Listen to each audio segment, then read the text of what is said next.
Bilduren ordezkaritza bat Zamudiora etorri gara Matricerias Deusto eta GTS Gestam taldeko enpresetako langileekin bildu gara eta beraiekin egotera etorri gara. Topaketa honetan langileek jakinarazi digute zein beraien egoera Gestampek bi enpresak itziko dituela iragarri ondoren.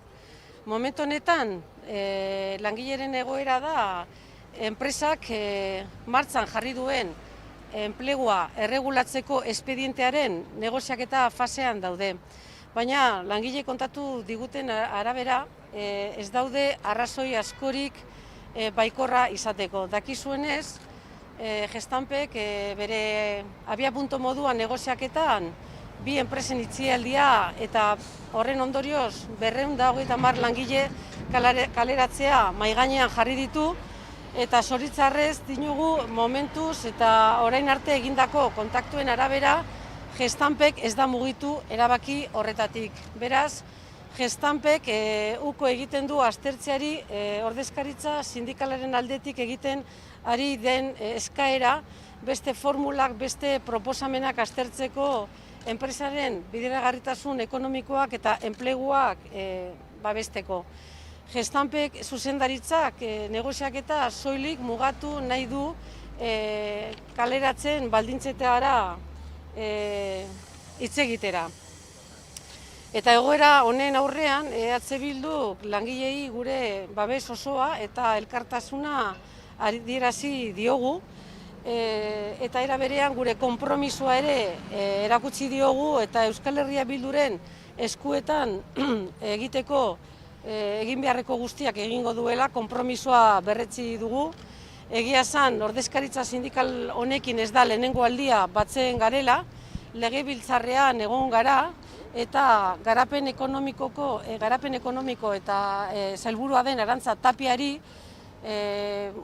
Euskal Bilduren grupo parlamentarioak galdera bat egin dio, eta bebai esan nahi dugu bihar langileek, Matricerias Deusto eta GTS-ko langileek Bilbon manifestazio bat burutuko dutela 11:30 eta Euskal Herria Bilduk parte hartuko du berresteko bere konpromisoak eta era berean Bizkaiko herritar guztiei dei egiten dio parte hartzeko manifestazio honetan industria eta enpleguaren defentsan. Gestam enpresaren zuzendaritza jo nahi dugu, instalazio horiek ixteko erabakia bertan bera utz dezaten, izan ere enpresa honek aurreko urtetan 100 milioi irabaziak izan ditu, 100 ekoizpe planta baino gehiago dituela, zabalik mundu osoan, eta horregatik pentsatzen dugu bi lantegi hauen bizi iraupena bermatzeko Gestampek gaitasun ekonomiko eta industriala du. Beste aldetik berriro ere Eusko Jaurlaritzari exigitzen diogu Gestampen gaineko presioa areagotzeko Gestampek hartutako erabaki hau bertan bera usteko. Denok dakigu Jaurlaritzak mimatu egin duen enpresa badala, diru publikoekin, protokoloekin, sinatutako hitzarmenekin. Horregatik uste dugu unea dela erakunde publiko babes zabala izan duen enpresako zuzendaritzarekin zorrotzak izateko eta adierazteko ez dela onargarriak plantak deslokalizatzea. Baina zoritzarrez, atzo legebiltzarrean jaso genuen azkenengo berria ikusita, ikusten dugu PNV-ren jarrera kontrako norabidean doala. Atzo legebiltzarrean jasotako informazioen arabera badakigu Eusko Jaurlaritzak 8 milioi euro Gestampen eskuetan jarriko duela zornotzan zabaltzeko ibilgailu elektrikoarekin lotuta dagoen ikerketarako zentroak. Oraindik ez dakigu kontrato edo hitzarmen horren edukina, baina bai badakigu ez dagoela inolako exigentzia edo konpromiso sozialik, eta badakigu ere Jaurlaritzak ez du hartuko jabetza publikoak proiektu horretan bertan. Beraz, dinogun bezala PNV kontrako norabidean doala, eta larria baldin bada ere beti diru publikoak esku pribatuetan ustea, inolako konpromiso sozialik gabe, pentsatzen dugu are larriagoa dela momentu honetan Gestampen eskuetan ustea diru publikoaren 8 milioi euro, eta Gestampe bitartean maigainean mantentzea bi enpresak izteko eta 230 langileak dinogu erabaki hori maigainean mantentzen duenean. Baina zoritzarrez, Gestam ez da kasu isolatu bat, hemen bertan Zamudion, herrialde honetako industria aurreratuaren zentroetako batean, Tubacexen ordezkaritza bat dugu, 150 langile kaleratu nahi dituena, Gamesa, ahoitzeko lantegia likidatu duena 150 kaleratzearekin, edo ITP berak, enplegua suntsitzeko beste prozeso batean sartuta dagoena 200 kaleratze gerta daitezkenak. Baina enpresa horiekin batera dakagu Sidenor, Aernova, Alestis eta enpresa guzti hauetan 100 kaleratze iragartzen ari dira.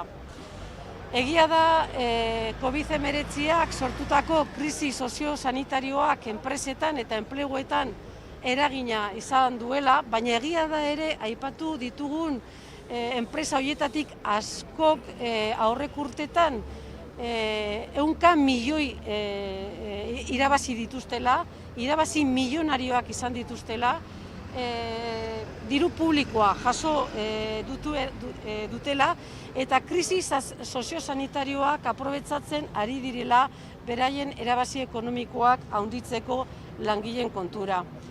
Orduan, guk egiten dugun galdera da, zelan da posible aurrek urtetan irabazi milionarioak izan dituzten enpresak, diru publikoa jaso duten enpresak, zelan da posiblea esku libreak izateko gure herrian, gure bizitzan, bere biziko garrantziak dituzten erabakiak enpresetan egoteko. Zer gertatzen da? Eta onartu behar dugu, COVID-19ak eragindako egoera hor egonda, eta bere eragina txarra izanik, badaude guretzako bi elementuak kontutan hartu beharrekoak eta alik eta lasterren konponbide bat eman behar zaiena.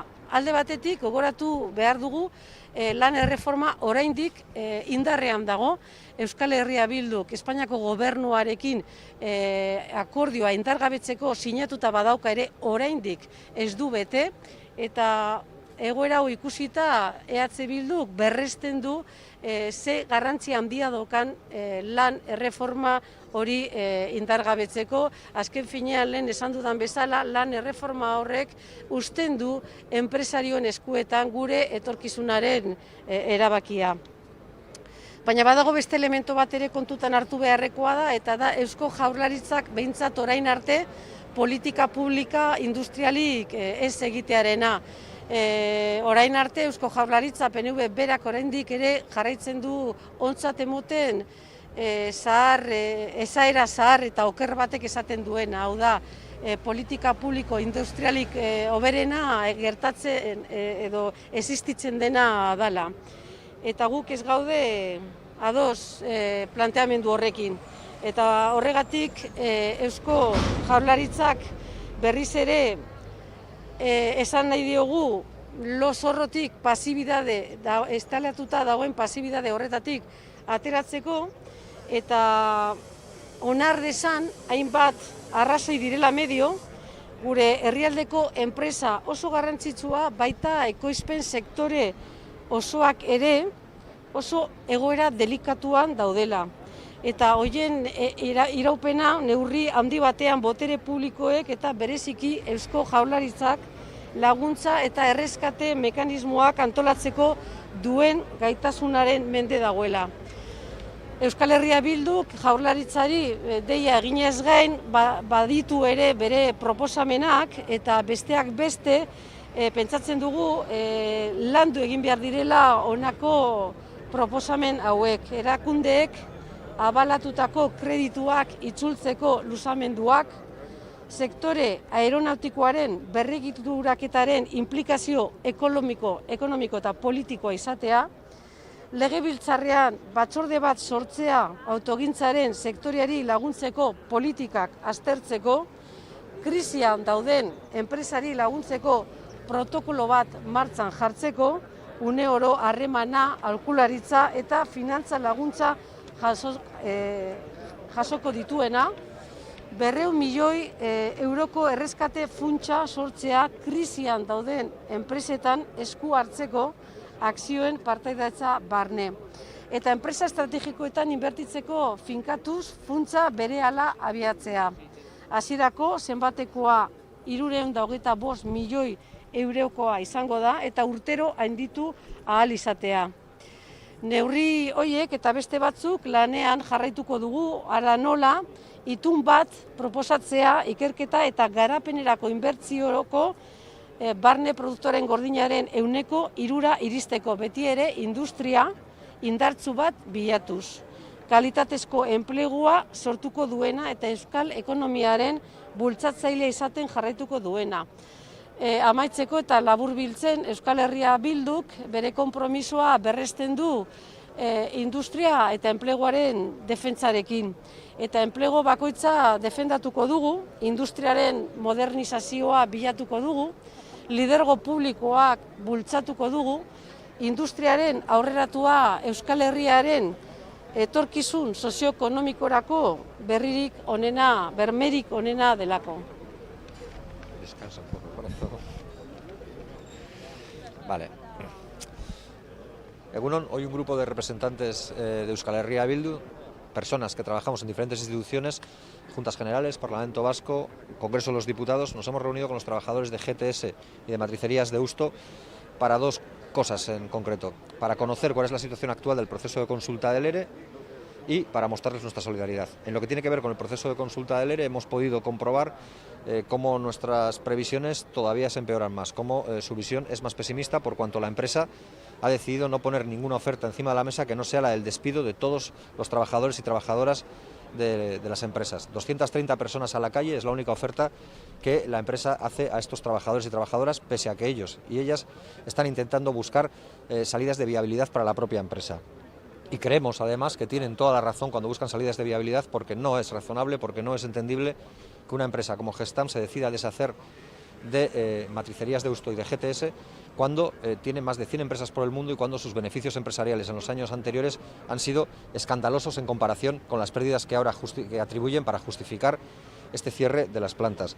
Y en segundo lugar, como decía, desde Euskal Herria Bildu queremos mostrar y expresar nuestro total apoyo y solidaridad a la plantilla en estos duros momentos. Hemos realizado diferentes encuentros, no es este el primero, con los representantes de los y las trabajadoras, y fruto de ellos son las diferentes iniciativas parlamentarias que desde Euskal Herria Bildu hemos llevado a efecto. Algunas de ellas se han sustanciado en días pasados, como la pregunta a la consejera Tapia para ver cuáles eran los planes del Gobierno vasco para con estas empresas, y la respuesta ha sido, como no, decepcionante.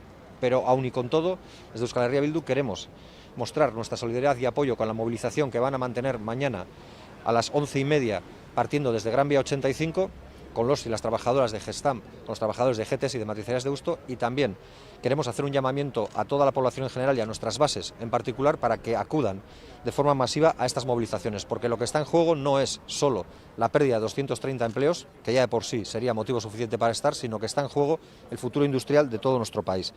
Y queremos también dirigirnos a la dirección de Gestamp para que consideren su decisión de cerrar las dos plantas. Porque nadie va a entender en este país que una empresa con los beneficios millonarios obtenidos en el año 2019 y 2018 quiera acabar con el futuro de 230 familias para seguir manteniendo sus beneficios empresariales y para seguir manteniendo su lógica comercial. Por otro lado, queremos reiterar también una petición al Gobierno vasco para que deje de ser espectador y se convierta en actor, para que deje de ayudar a las empresas cuando van bien mediante todo tipo de ayudas, subvenciones y fotos, y para desentenderse de los trabajadores y trabajadoras cuando esos mismos empresarios deciden rescindir sus puestos de trabajo, deciden rescindir sus empleos. El Gobierno vasco ha apoyado a Gestamp a través de numerosas declaraciones, actos protocolarios, subvenciones y convenios. Es hora ahora de ser exigentes con ellos y plantearles con total claridad a Gestamp que una empresa que tiene músculo financiero y amplio apoyo institucional no puede cerrar la fábrica solo para ahondar en un proceso de deslocalización y solo para abaratar costes, para sustituir a empleos o a trabajadores con empleos de calidad por otro tipo de empleabilidad con empleos precarios. Desgraciadamente el de Gestamp no es un caso aislado. Aquí mismo en Zamudio, considerado uno de los centros de la industria avanzada de este país, nos encontramos con una delegación de Tubacex, empresa que quiere despedir también a 150 trabajadores. Con Gamesa, que ha liquidado su planta de AOIZ con 150 despidos, o con ITP, inmersa en otro proceso de destrucción de empleo que puede afectar a 200 personas. Pero junto a estas también nos encontramos empresas como Sidenora, Ernova o Alestis, que también están anunciando centenares de despidos. Algunas, como las del ámbito aeronáutico, afrontan una crisis sectorial, y es cierto. Otras tienen problemas más particulares, y las hay también que tratan de aprovechar la crisis sociosanitaria que estamos viviendo para aligerar costes y aumentar los beneficios a costa de reducir la masa salarial. No podemos dejar de señalar que, en buena medida, estas decisiones están basadas en una legislación laboral hecha a medida de los empresarios. Una legislación laboral que desde Euskal Herria Bildu estamos haciendo cuanto está en nuestra mano para que caiga, porque cuando decimos que tiene que caer la reforma laboral y cuando pactamos con el gobierno que caiga la reforma laboral y le exigimos que cumpla su palabra si es que tiene alguna, no lo estamos haciendo para satisfacer un capricho o una necesidad de Euskal Herria Bildu, lo estamos haciendo para defender miles de puestos de trabajo en nuestro país, para defender la dignidad en el puesto de trabajo de los y las trabajadoras vascas. Es importante constatar también que mientras los gobiernos de nuestro entorno, de todo signo político, se están esforzando en presentar planes de apoyo y rescate para los sectores en dificultades, el gobierno vasco, como decía antes, está completamente ausente. Ausente cuando no hace de ariete ideológico de la patronal a la hora de intentar justificar lo injustificable y a la hora de intentar hacernos colar a la sociedad vasca en general como inevitable la generalización de los recortes salariales y o justificar los cierres y despidos. El gobierno vasco demuestra una vez más que practica aquel viejo y erróneo lema que dice que la mejor política industrial es la que no existe. Por eso queremos hacer un llamamiento a este gobierno para que salga de su letargo y asuma que por diferentes razones empresas muy importantes de nuestro país e incluso sectores productivos enteros se hallan inmersos en una situación de peligro real para la sostenibilidad de su viabilidad empresarial y de los puestos de trabajo que con ella acompaña. Y esto depende, en buena medida, que no suceda esto, depende en buena medida de la capacidad que tengan las instituciones públicas para hacerlo frente, para activar los recursos que tienen en defensa de los puestos de trabajo y en defensa de la actividad industrial, porque sin industria no hay futuro, sin empleos de calidad no hay vidas dignas. Además de este llamamiento al gobierno, desde Euskal Herria Bildu hemos llevado a cabo diferentes iniciativas y hemos puesto encima de la mesa más medidas. Así, hemos propuesto, entre otras, por ejemplo, la moratoria, la devolución de créditos avalados por las instituciones para dar oxígeno financiero a las empresas y ampliación de las líneas de crédito, si así fuera necesario. Hemos pedido también la implicación económica y política en la reestructuración del sector aeronáutico para garantizar el empleo y la permanencia de los centros de decisión. Hemos pedido la creación de una ponencia parlamentaria para el estudio de las políticas de soporte al sector de la automoción. Hemos pedido la ampliación de las ayudas para las personas trabajadoras y sometidas a ERTE y también para los trabajadores y trabajadoras autónomas. Hemos pedido la habilitación de un protocolo para el apoyo a las empresas en crisis. Hemos pedido la creación de un fondo de rescate de 200 millones de euros para la intervención financiera. Hemos pedido la puesta en marcha de un fondo llamado Fincatus para la inversión en empresas estratégicas por parte de los poderes públicos con una cuantía de 325 millones. Nosotros preferimos pedir para todas estas empresas con este tipo de medidas que no pensar en grandes empresas que lo único que hacen es acumular beneficios a costa de todos y todas y tener centros de decisión cada vez más alejados de Euskal Herria. Seguiremos trabajando por estas y otras medidas, como la propuesta de un pacto de país para llegar al 3% del PIB en I+D+I y buscando siempre una industria fuerte que genere empleo de calidad y siga siendo tractora de la economía vasca. Defenderemos cada empleo en las instituciones y en las calles. Por eso animamos a la gente a salir a las calles y animamos a la gente que todavía hoy no se siente afectada por ningún despido a que se sume a quienes hoy ya están viendo la soga de la pérdida del empleo como una realidad certera. Porque esta pelea nos incumbe a todos y a todas, nos incumbe a quienes queremos vivir en un país moderno, en un país industrial, en un país con empleos de calidad dignos, porque una industria avanzada es la mejor garantía para el futuro económico de este país.